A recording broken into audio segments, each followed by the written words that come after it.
Hello my dear chemistry lovers. Mohammad Zeeshan Haider tutor palace में आपको welcome करता हूं। आज हम एक नया और आसान टॉपिक स्टार्ट करने वाले हैं जिसका नाम है जीरो ऑर्डर ऑफ रिएक्शन। ये जीरो ऑर्डर ऑफ रिएक्शन क्या होता है?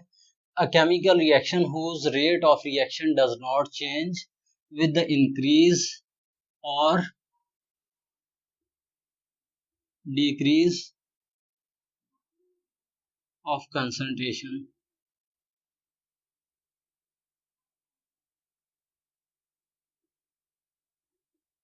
Of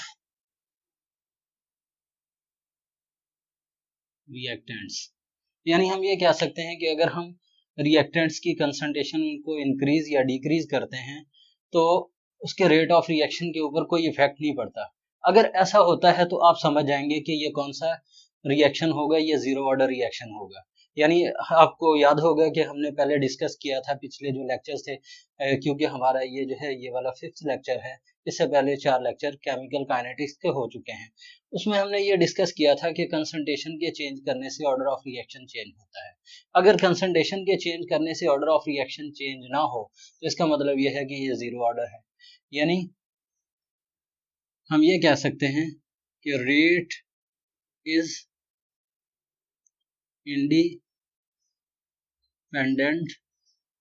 of concentration of reactants, कि ये रिएक्टेंट की कंसंट्रेशन पे डिपेंड नहीं करता। इसको हम क्या करेंगे कि हमने इसकी इक्वेशन और इसकी हाफ लाइफ को ड्राइव करेंगे, और इसको हमने दो तरीके से करना है। एक तरीके से हम इसकी हाफ लाइफ को करेंगे और इसकी इक्वेशन को ड्राइव करेंगे, ताकि अगर आपको न्यूमेरिकल इससे रिलेटेड अगर कभी करने पड़े तो उसमें प्रॉब्लम नहीं हो। और दूसरा फिर हम इसको सिंपली ऑर्डर ऑफ रिएक्शन को कैसे ड्राइव कर सकते हैं वो करेंगे। इसमें आपके पास क्या है कि फॉर एग्जांपल आपके पास ए है जो क्या कर रहा है, प्रोडक्ट फॉर्म कर रहा है। अच्छा, अगर ऐसा होगा तो इसका जो रेट होता है, रेट किसके इक्वल होगा? Minus D A upon D T के इक्वल होता है। यानी रेट जो होता है, ये याद होगा आपने कि हमने क्या कहा था कि नेगेटिव साइन क्यों लगाते हैं? कि रिएक्टेंट की कंसंट्रेशन कम होती है टाइम के लिहाज से। इसको क्या कहते हैं? Rate of reaction. यानी अगर हम रेट ऑफ रिएक्शन को डिफाइन करना चाहें तो हम यहाँ से कर सकते हैं, यानी सिर्फ और सिर्फ इसको यूज करके। इसको हम क्या कह सकते हैं? The decrease in concentration of reactants with time, के टाइम के लिहाज से कंसंट्रेशन का डिक्रीज होना जो है उसे क्या कहेंगे? रेट ऑफ रिएक्शन कहेंगे। अच्छा, अब ये जो है एक तो ये हो गया, और हमें ये भी पता है कि जो रेट होता है, रेट किसके इक्वल होता है? के कंसंट्रेशन ऑफ ए। अब क्योंकि ये जीरो ऑर्डर है तो इसका मतलब ये हुआ कि आपका जो रेट होगा वो किसके इक्वल होगा? वो के इक्वल होगा। अब अगर ये रेट के इक्वल है तो अब हम क्या करते हैं? इसको फॉर एग्जांपल इक्वेशन 1 कर देते हैं, इसको इक्वेशन 2 कर देते हैं। अब आप क्या करें? इक्वेटिंग इक्वेशन 1 एंड 2, 1 और 2 को अगर इक्वेट करें, वो कैसे? हम राइट साइड इसकी अगर लेते हैं तो हमें पता है कि ये बनेगा minus D A upon D T is equal to K equal हो जाएगा। अगर हम इस टी को उधर शिफ्ट कर दें तो ये क्या बनेगा? ये बन जाएगा minus D A is equal to K D T. अब हम क्या करेंगे? Integrating the above equation both sides, कि बोथ साइड्स को हम क्या कर देते हैं?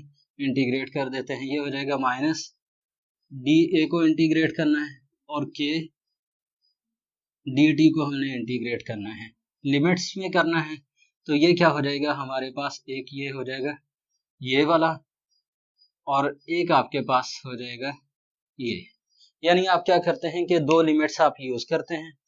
एक आपके पास ये वाली होगी जिसको हम ए नॉट कहेंगे, और ये आपके पास ए हो जाएगा, और ये जो है ये 0 से टी के दरमियान होगा। अच्छा, अब याद रखिएगा ये जो हम इंटीग्रेट कर रहे हैं ये एक मैथमेटिकल टर्म है, और केमिस्ट्री काफी सारे बायो के स्टूडेंट्स भी पढ़ते हैं जिनको जो है वो इसका अंदाज़ा नहीं होता कि आप इंटीग्रेट कैसे करना है, तो आपको मैं अलग से ये एक बॉक्स बना के इसके अंदर फार्मूला लिख देता हूँ कि अगर इंटीग्रेशन ऑफ डी एक्स करेंगे तो उसका आंसर एक्स आएगा, अगर इंटीग्रेशन ऑफ डी टी करेंगे तो उसका आंसर टी आएगा, अगर आप क्या करते हैं इंटीग्रेशन ऑफ डी,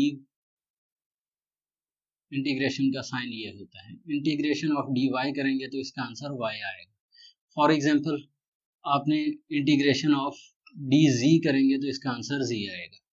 तो इसी तरह से अब हमारे पास हम क्या कर रहे हैं, डी ए की इंटीग्रेशन कर रहे हैं, तो इसका जो आंसर आएगा वो आएगा ए आ जाएगा। अच्छा, अब ये जो ए आंसर आएगा ये क्या होगा, इसमें आप लिमिट अप्लाई कर रहे हैं ए से ए, यानी कंसंट्रेशन ऑफ ए नॉट से ए के दरमियान यूज कर रहे हैं, और के टी जो है वो क्या होगा, टी भी आपका जो है इसको भी आपने 0 से टी के दरमियान ले रहे हैं। हमेशा याद रखिएगा ये इसका मतलब क्या है, लोअर लिमिट, और इसका मतलब है अपर लिमिट। इसी तरह इसकी ये लोअर लिमिट है, ये अपर लिमिट है, और जब हम अंदर की कोई वैल्यू को लेते हैं तो अब ए जो होगा वो अपर लिमिट में ये ए आ जाएगा और लोअर लिमिट में ए नॉट आ जाएगा। यानी हम इसको इस तरह से लिख सकते हैं, A minus A naught is equal to K T minus 0।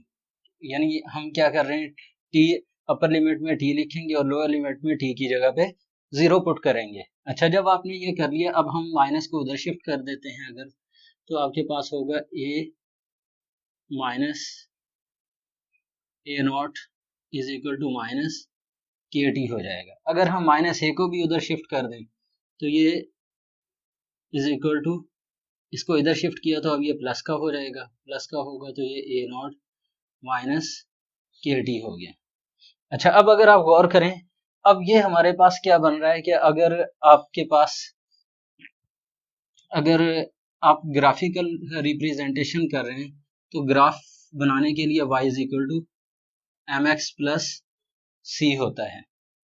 जब y is equal to M X plus C होता है तो अब आप क्या करते हैं, तो आप एक ग्राफ बना रहे हैं, अगर फॉर एग्जांपल कि ग्राफ आपका इस तरह से बनता है, आप x एक्सिस पे x को लेंगे और y एक्सिस पे y को लेंगे, और जिस पॉइंट पे y के कोई चीज कट कर रही है, जैसे c अगर इस पॉइंट पे कट कर रहे हैं तो c जो है वो क्या होगा, y इंटरसेप्ट होगा, यानी ये एक पॉइंट क्या होगा, c होगा।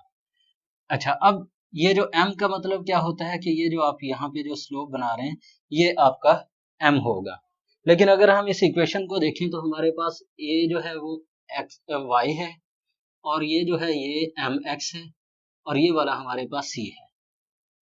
अच्छा, जब ऐसा है तो अब y हमारे पास, y के ऊपर इसका मतलब ये है कि हमने यहाँ पे a रखना है, x हमारे पास t है तो हमने x एक्सिस पे t लेना है, यानी x एक्सिस पे टाइम हो जाएगा और y एक्सिस पे कंसंट्रेशन ऑफ a हो जाएगा, और c क्या है, हमारा a नॉट है, तो इसका मतलब ये है कि ये c की जगह पे ये a नॉट आ जाएगा, और k क्या होगा, ये जो आपने स्लोप निकाला है, ये स्लोप जो होगा इसको कहेंगे माइनस के।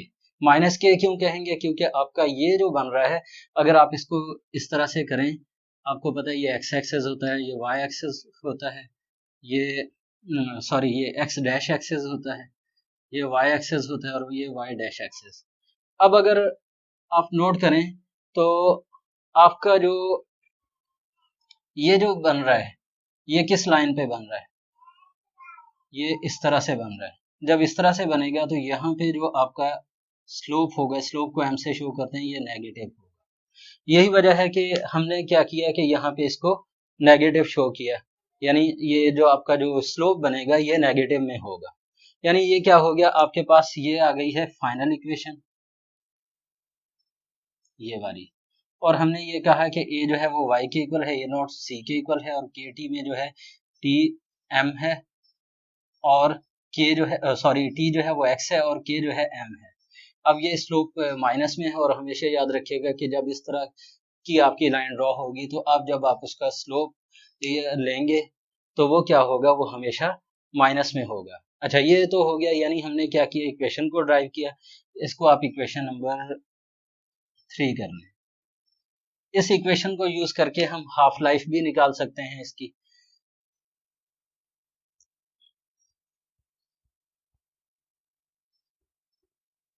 यानी आपने क्या करना है, इस इक्वेशन को यूज किया, यूज करके आप इसकी हाफ लाइफ निकाल सकते हैं। यानी आप क्या लिखेंगे, half life of zero order reaction कि जीरो ऑर्डर रिएक्शन की हाफ लाइफ कैसे निकालेंगे। इसके अंदर आपने क्या करना है कि आपके पास ये जो है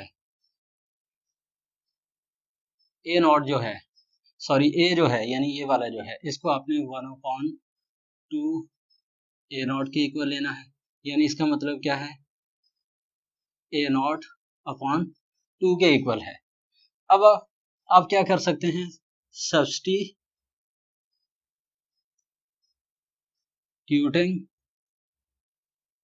the value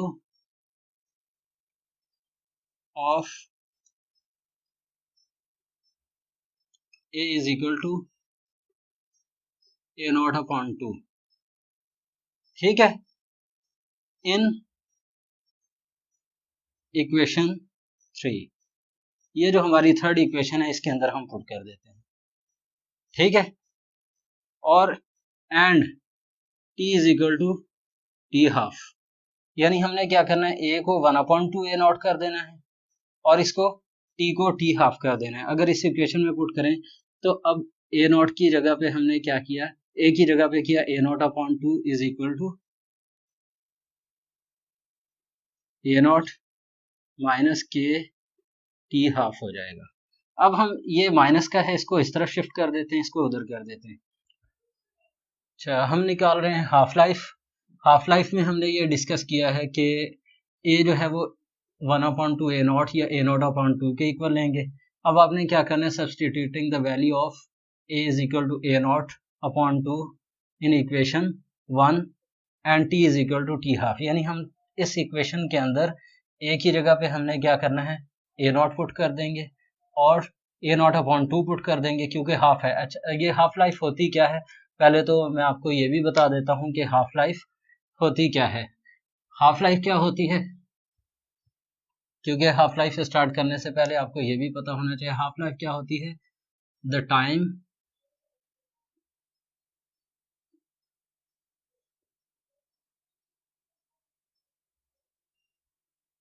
required to complete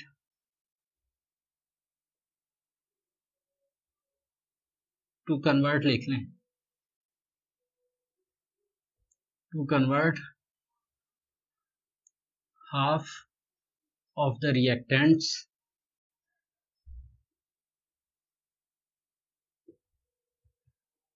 into products। एक तो हम इसको इस तरह से डिफाइन कर सकते हैं कि हाफ ऑफ द रिएक्टेंट्स का प्रोडक्ट में कन्वर्ट होना जो है वो हाफ लाइफ है, या हम ये कह सकते हैं द टाइम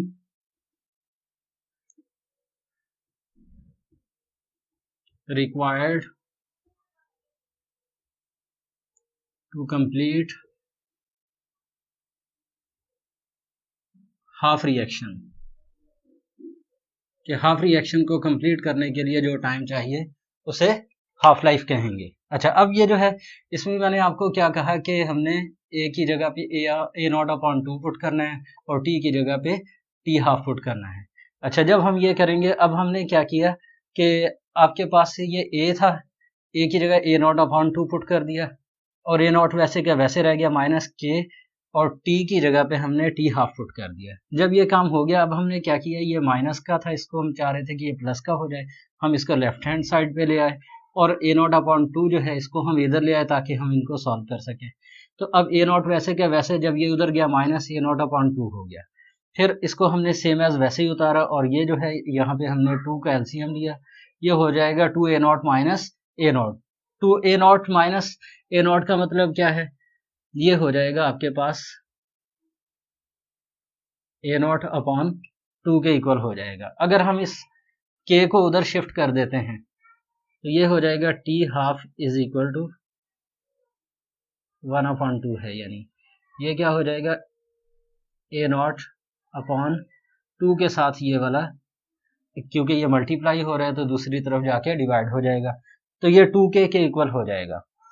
यानी अब आपके पास ये वाला जो है, ये वाला जो हिस्सा है, ये आपके पास है half life of zero order. यानी ये क्या है, हाफ लाइफ ऑफ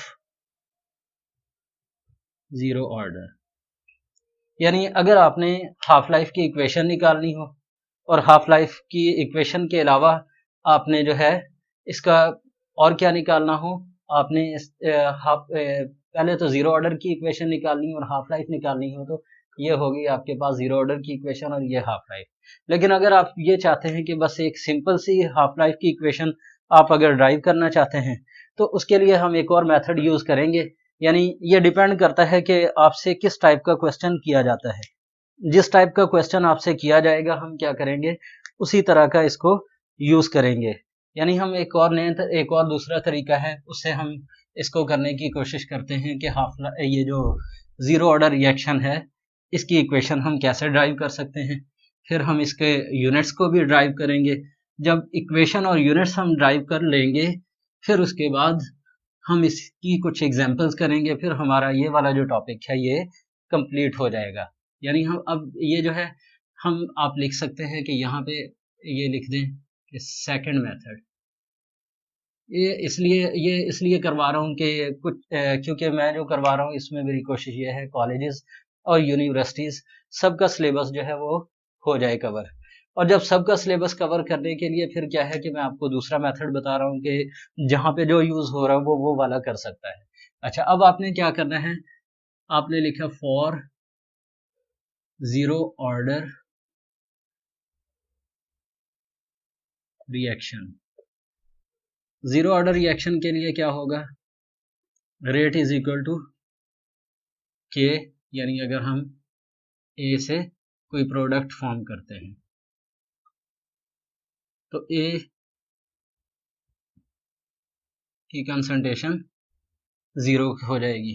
अब रेट जो होता है, रेट को रेट ऑफ रिएक्शन जो होता है वो होता है change in concentration per unit time. Change in concentration को dx से शो करते हैं और टाइम को dt से करते हैं, तो ये क्या हो जाएगा, ये dx अपॉन dt हो जाएगा इज इक्वल टू के।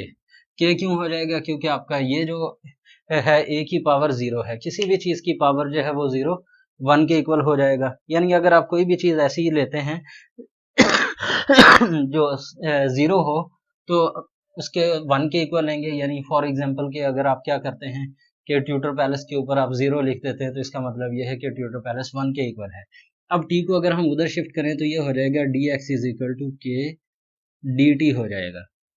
अब आप क्या करते हैं, इसको क्या करने, इंटीग्रेटिंग बोथ साइड्स, हम दोनों साइड्स को इंटीग्रेट कर देते हैं। इसको इंटीग्रेट करेंगे तो D X is equal to K D T, ये हो जाएगा। अच्छा, अब हमने क्योंकि डिस्कस किया था पहले कि अगर आपके पास डी वाई हो तो वो y के इक्वल हो जाएगा, डी एम हो तो m के इक्वल। तो अब हमारे पास डी एक्स है तो ये x के इक्वल हो जाएगा, और के टी जो है डी टी जो है वो t के इक्वल हो जाएगा प्लस c, क्योंकि हमने यहाँ पे लिमिट नहीं लगाई। अगर आप लिमिट नहीं लगाएंगे तो याद रखिएगा फिर आपने कांस्टेंट लगाना है, और ये कांस्टेंट जो है c है, c को हम कहते हैं इंटीग्रेशन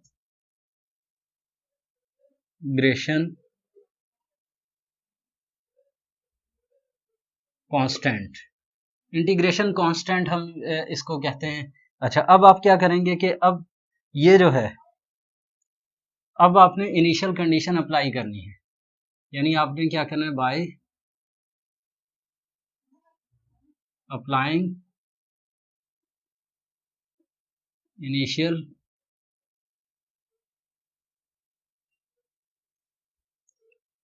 कंडीशंस। इनिशियल कंडीशन क्या है, आपका x जो है वो जीरो के इक्वल हो जाएगा और t जो है ये भी जीरो के इक्वल हो जाएगा इन इक्वेशन, इसको हम इक्वेशन फॉर एग्जांपल ए कह देते हैं। इन इक्वेशन ए के अंदर हम पुट कर देते हैं।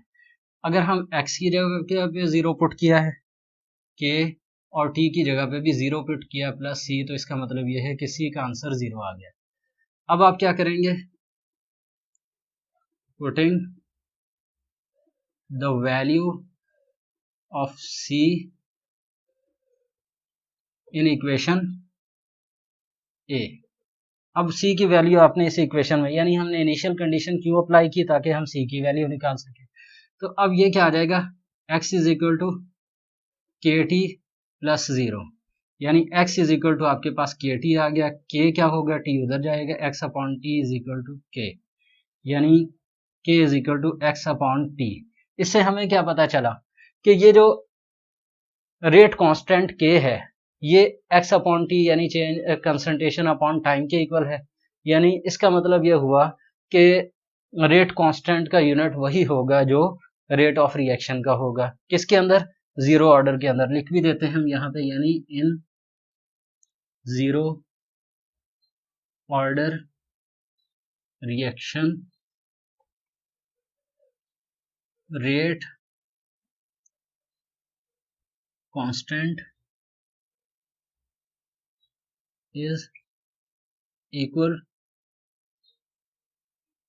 To the rate of reaction. क्योंकि रेट ऑफ रिएक्शन, यानी इसका मतलब क्या हुआ, इसका मतलब यह हुआ कि जो यूनिट रेट ऑफ रिएक्शन का होगा वही इसका होगा। हम यहाँ पे इसका यूनिट ड्राइव कर लेते हैं कि हमें पता है x अपॉन टी है। अच्छा, अब x का यूनिट जो है वो है मोल पर लीटर और टाइम का यूनिट सेकंड है। अगर हम इसको ऊपर लेके जाएं तो ये हो जाएगा मोल पर लीटर पर सेकंड, जो है वो जीरो ऑर्डर के रेट कांस्टेंट का यूनिट है। यानी अब ये जो है जीरो ऑर्डर का यूनिट वही होगा रेट कांस्टेंट का, जो कि order of rate of reaction का है। यानी हमने ये पता चल गया कि यानी अगर हम इस इक्वेशन को हमने सॉल्व करके हमें ये भी समझ आ गया कि अगर हम क्या करते हैं कि जीरो ऑर्डर ऑफ रिएक्शन की इक्वेशन इस तरीके से ड्राइव करते हैं तो इससे हम जो रेट कांस्टेंट का यूनिट वही होगा जो कि order of rate of reaction का है, यानी रेट कांस्टेंट और इसका यूनिट सेम होगा। अब हम क्या करते हैं कि जीरो ऑर्डर ऑफ रिएक्शन की एग्जांपल्स जो होती हैं वो इतनी कॉमन तो नहीं होती, लेकिन हम क्या करते हैं कि इसकी कुछ एग्जांपल्स को कर लेते हैं। सबने नोट तो कर लिया है ना, ये आप ये जो जो मैं समझा रहा हूँ इसको बाकायदा एक प्रॉपर आप लेक्चर बनाते जाएं ताकि एंड में आपको प्रॉब्लम नहीं हो और आपकी प्रिपरेशन साथ होती रहेगी। अच्छा, अब हमने क्या करना है, examples of zero order reaction. अच्छा, अगर हम एग्जांपल्स की बात करें जीरो ऑर्डर रिएक्शन की, तो इसकी एग्जांपल जो हैं वो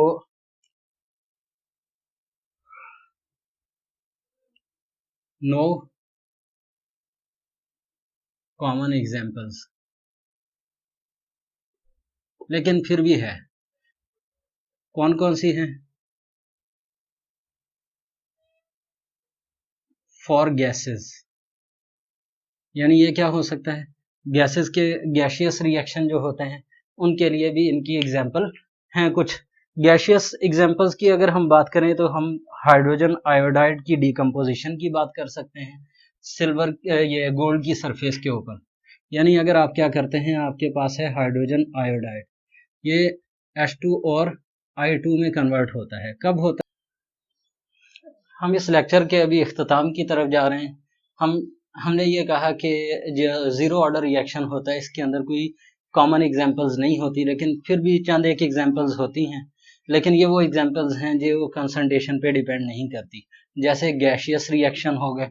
अब इसमें क्या होता है कि आपके पास जो हाइड्रोजन आयोडाइड है ये गोल्ड की सरफेस के ऊपर डिकम्पोजिशन करता है, यानी आगे मैंने इसको लिख भी दिया है कि this reaction proceeds on gold surface. अच्छा, अब दूसरी इसकी एग्जांपल क्या है, टंगस्टन, यानी मैं क्या करता हूं कि this reaction proceeds on tungsten surface कि ये टंगस्टन की सरफेस पे करता कौन सा होता है, decomposition of ammonia. In presence of sunlight भी जीरो ऑर्डर रिएक्शन होते हैं। इसमें क्या होगा, आपके पास हाइड्रोजन होता है, क्लोरीन होता है, आपको पता है कि ये हमेशा सनलाइट की मौजूदगी में रिएक्ट करता है और उसके नतीजे में HCl बना देगा, है ना, यानी हाइड्रोक्लोरिक एसिड फॉर्म कर देगा।